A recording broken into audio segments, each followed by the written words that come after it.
Hi, we're in Baltimore for our $27,000 Midsize Sedan Challenge. Now, the midsize segment is the best-selling car segment in the U.S., and this class is more competitive than ever. Now, we've brought experts from USA Today and MotorWeek to join us in 4 days of testing, including a 200-mile-long mileage drive, expert round robin, and then one day when we bring in a real-life family to help us judge these cars. Let's see how these 10 competitors fared. In first place was the 2015 Hyundai Sonata. The Sonata returns to the winner's spot for the first time since it won this competition in 2010. While the Sonata's new exterior look is the easiest thing to notice, several judges liked how well the Sonata rode. It has the ride and handling of a bigger, more expensive car, one said. One judge noted that although it's not shiny or sexy, the Sonata's warranty is a real value feature. Families will be glad to hear that the Sonata has the best latch anchors of the bunch, one judge said, because those anchors are easy to find and easy to use. Finally, one of our judges applauded the Sonata's no-nonsense powertrain. Still, it wasn't perfect. Where'd the style go, one judge asked, and he wasn't alone. One judge said that while the steering feel is much improved, it still needs work. And although Hyundai has a well-earned reputation for packing a lot of features in for the money, one judge noted that it's not as feature-packed as I expected, considering it's not the cheapest one here. In second place was the 2015 Subaru Legacy. The Legacy is a spaceship, one judge said, but he didn't mean that in the Star Trek sense. It has comfort in front, grown-up room in back, and even has trunklet struts rather than goosenecks that eat into cargo space. Our judges were also impressed by the safety tech that came for the Legacy's price tag. It's impressive how many safety features the Legacy has for its sub-$26,000 sticker. You get blind spot warning, rear cross-traffic alert, adaptive cruise control, lane departure warning, and pre-collision braking. This was our family driver's personal choice as winner. Despite never having driven a Subaru before, he didn't hesitate when we asked him which car he wanted to take home. On the downside, some judges noticed bumps in the road while driving the Legacy that they hadn't experienced in some of the other cars. One judge said that road and tire noise are loud enough, particularly in the back seat, to make holding a conversation difficult. And there was near unanimity that the Legacy's redesign is bland. The Volkswagen Passat is third, and although it's the oldest design in the group, it is still a leader in space and handling, one judge said. Ride and handling were home runs for the Passat. Add to that its roominess. Its efficient packaging creates a spacious cabin, cross-your-legs room in the back, one judge said, with a huge, easy-to-load trunk. And it achieved the second highest observed mileage on our mileage drive. But the Passat driver needs a little more love, several judges said. To be comfortable, I need the steering wheel to tilt down way farther than it does, one judge noted. Way farther. One judge called out the worst fake leather I've ever seen in a modern car. And the Passat's age showed in its technology, several judges remarked. One said, it feels and looks like a 10-year-old car. In fourth place was the Mazda 6, which continues to be the most fun-to-drive car in this segment, one judge said.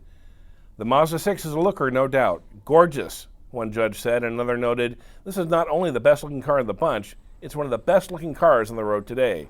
It's not just a pretty face, though. The handling's awesome. Tight, our family driver said.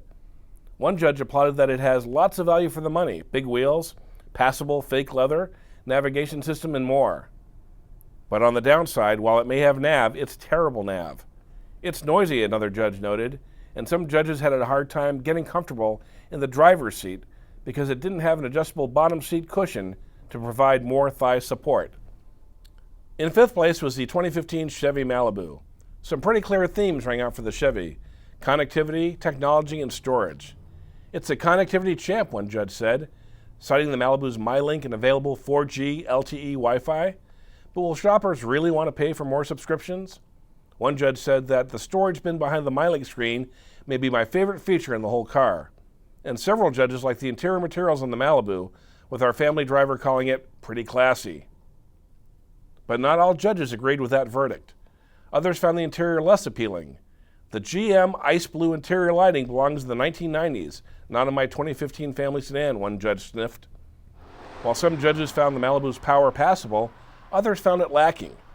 And while some judges liked the stop-start engine feature, they wondered why drivers couldn't elect to turn it off. Finally, perhaps the biggest complaint about the Malibu was noise. There's a hell of a lot of noise, our family driver said. The Ford Fusion came in sixth. This is the car for people who like to drive and who like their choice to be something stylish. The Fusion drew mixed opinions from our judges, but one attribute they all agreed on was its handling.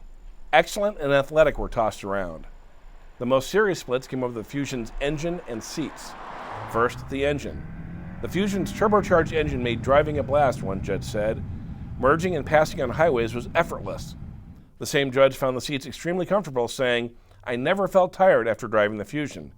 But other judges did not enjoy the driver's seat. "Why are the seats so short?" one asked.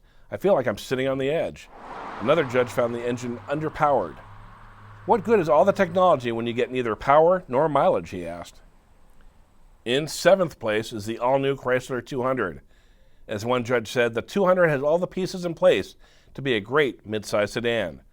But until it gets the basics, its transmission and brakes right, it's not going to make a lot of headway in this segment. Clearly, the interior of the 200 was its high point. The accolades flew. Dynamite, gorgeous and well executed, looks richer than the price. "I love the look of it," our family driver said. The 200's Uconnect system was a close second, and it remains the best in the business, one judge said. With its large screen and easy smartphone connections, it won nearly all the judges over.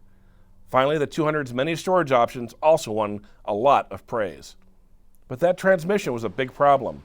How big a problem? The 9-speed automatic transmission shuffles gears like a Vegas dealer hopped up on Red Bull, one judge said, yet it rarely seems to find the right one.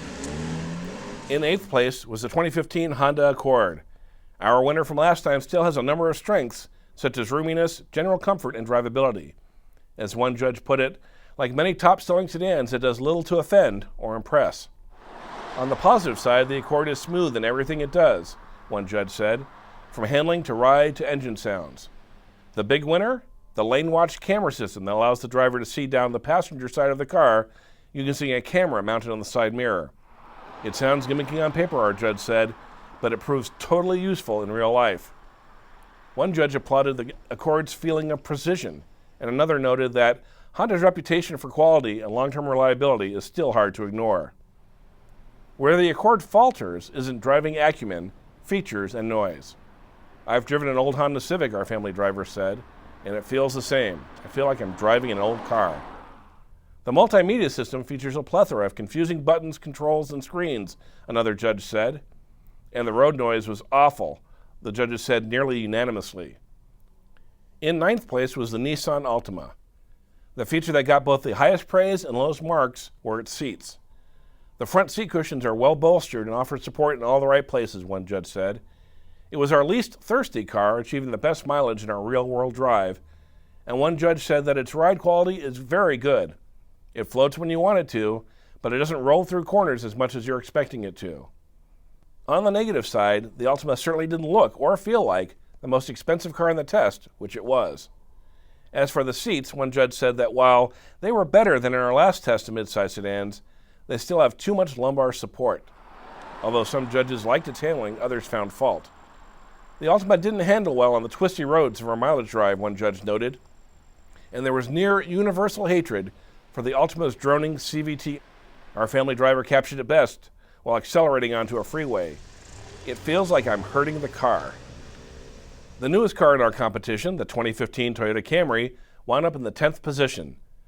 Some judges like that it's a bargain. The Camry was the least expensive entrant. Our family driver enjoyed the handling, saying it has a tight feel. And another judge applauded its in-cabin storage. It has the best combination of roomy cubbies, door pockets and bottle holders, center storage console and glove compartment, all of which are important in a family sedan. But that huge new grille took a bite out of its ratings. One judge wondered, will it survive city street parking? Its multimedia system is still at least one generation behind state-of-the-art, another judge said, and several judges complained about road and wind noise. Others felt that the Camry had lost ground in the segment, saying, it's the very definition of generic transportation. For all the details, scores, and judges' impression, visit Cars.com.